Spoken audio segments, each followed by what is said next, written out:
H&M presents the grand finale, part 8. The GDU Recee War. Battle had begun.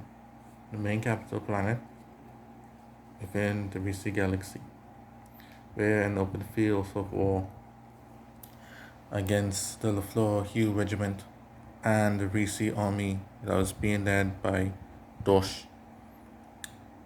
The Recee had a slight advantage through many skirmishes between the mountain plains, open fields, and forests. The floor, who had a mere sword and a blaster on his hip, and Hugh, who had a giant spear-like rake weapon.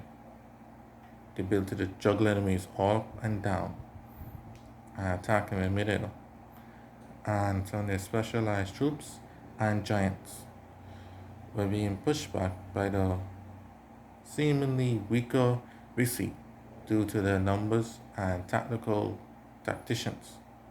LaFleur knew he did not want a long campaign.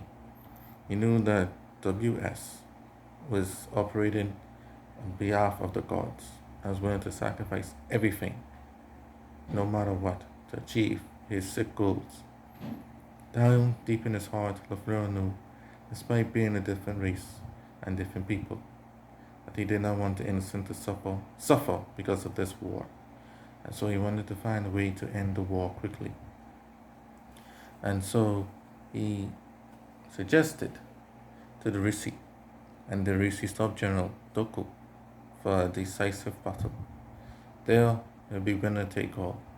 Although if the GDU lost, they'll have to leave the planet. That would mean LaFleur's execution by WS and forcing WS's elite troops to come to the battlefield. Hugh trying to advise LaFleur, "What are you doing? Are you crazy? Don't do this." And LaFleur said, "No, I care for the people, even people who I don't know. There might be rumors of some elders talking about another god, a god that transcends the Madonians. I don't know what the real issue is, but I know that hurting innocents and prolonging this war will only make the people suffer. So I must do this." While this was going on, a spy from near Marie had appeared, spying on this LaFleur to see if he is genuine. It was this action where it got back to Alvion and Marie that yes, indeed, this was the LaFleur they sought. And Alvion and Marie sat upon his ship, now understanding portal technology by the help of the spy, and so he had pull his way to the Recee in order to give LaFleur the sword of Utopia to push him further to his true destiny. The decisive battle was agreed on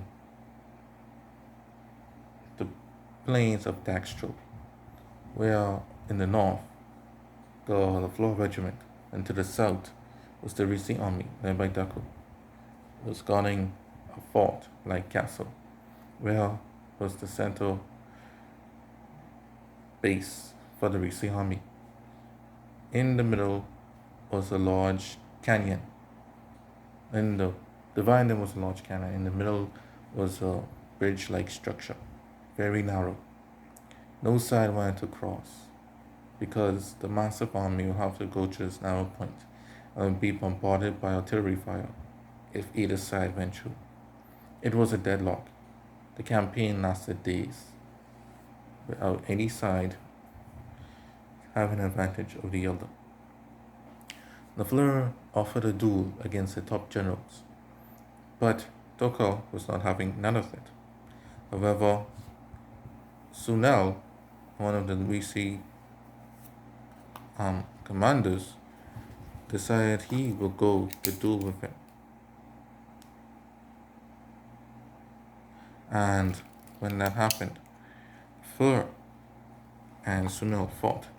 The Fleur managed to get the upper hand, and Sunel was forced to retreat with his life, shocked that the enemy would spare his life and not kill him and they was in the middle of a war.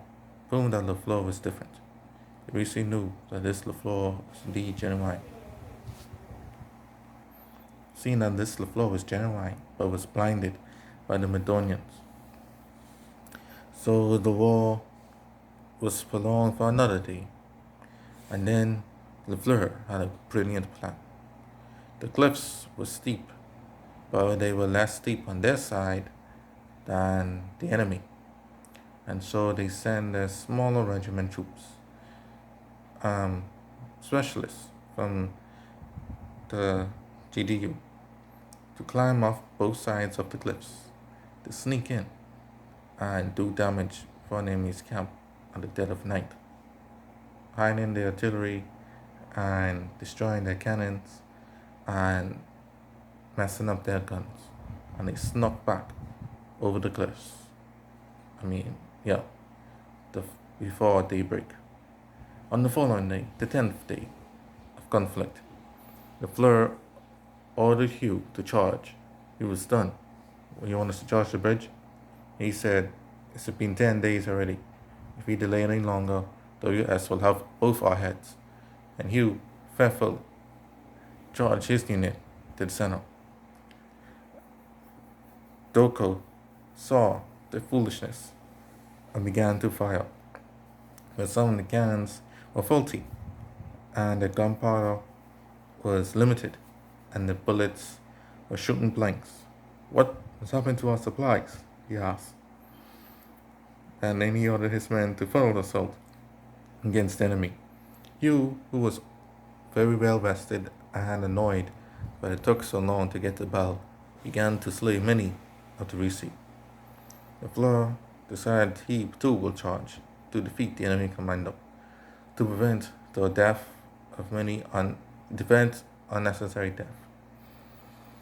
And the units charged.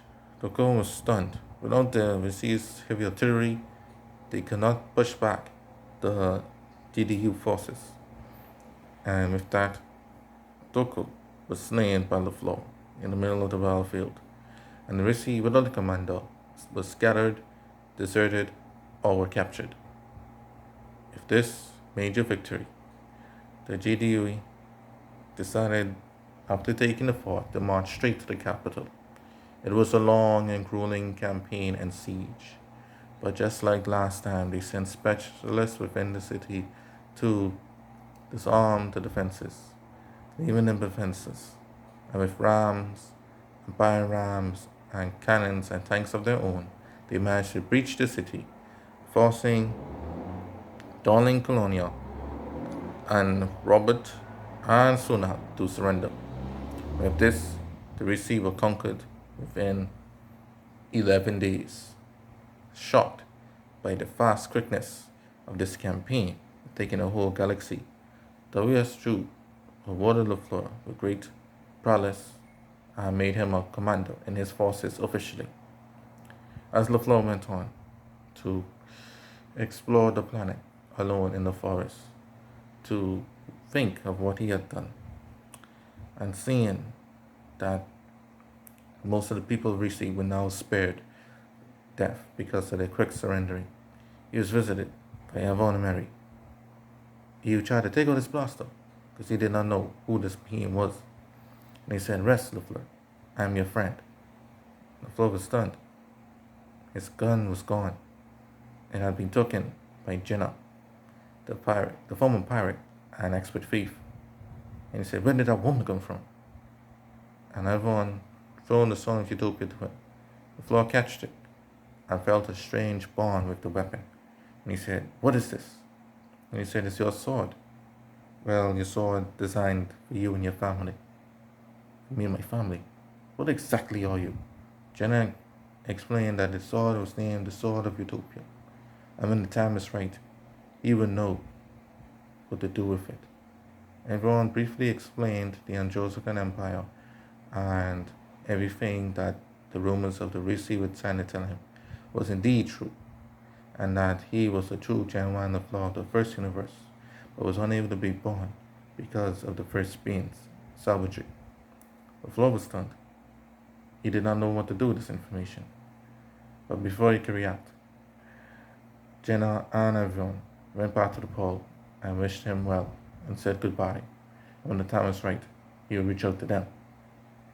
The fool was stunned, now with this new sword that he felt a strange connection with.